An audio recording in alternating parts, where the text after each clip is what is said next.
all the villains which were having a negative role were portrayed as a practicing Hindu with tilak on their forehead, with kanthi mala on their hands, and even several instances which has been quoted previously, and a particular sect has been shown in character role.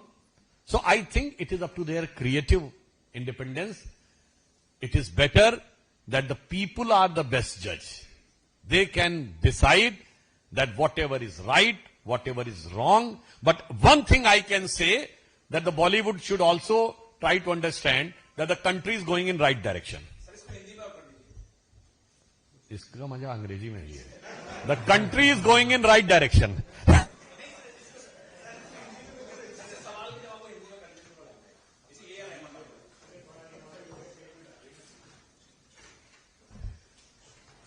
देखिए, cinema और कलात्मक क्षेत्रों में कार्य करने वाले लोगों की सृजनात्मकता को, की स्वतंत्रता का हम सम्मान करते हैं और उसके ऊपर किसी भी प्रकार का वैचारिक अध्यास नहीं होना चाहिए. परंतु यह भी एक सत्य है कि विगत 5-6 दशकों से जितने हिंदी सिनेमा हुए हैं उसमें सदैव खलनायक अधिकांशता, इस पे आईआईएम की एक स्टडी भी अवेलेबल है कि 70 से 80% मामलों में खलनायक पूजा पाठी धर्मनिष्ठ हिंदू दिखाया जाता था. मैं फिल्मों के उदाहरण नहीं देना चाहता, फिर फिल्मों का प्रचार हो जाता है उससे.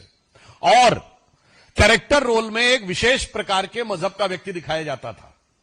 परंतु वह भी कलात्मक स्वतंत्रता थी और आज भी जो है उसको भी हम कलात्मक स्वतंत्रता के रूप पर ही उसका सम्मान करते हैं.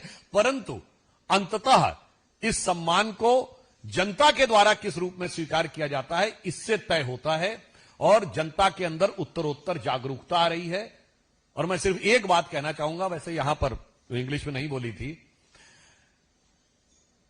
हिंदी फिल्मों में जो प्यार मोहब्बत पे फिल्में बनी हैं उसके प्रतीक कौन है? लैला मजनू, शीरी फरहाद, जोधा अकबर, सलीम अनारकली.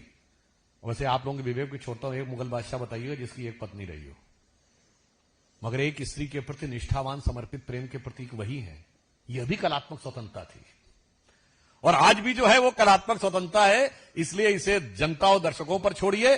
बट दर्शकों का वर्ग यह दर्शा रहा है कि अब छावा जैसी फिल्में भी स्वीकार की जा रही हैं और यह मैं कह सकता हूं कि देश सही दिशा में जा रहा है.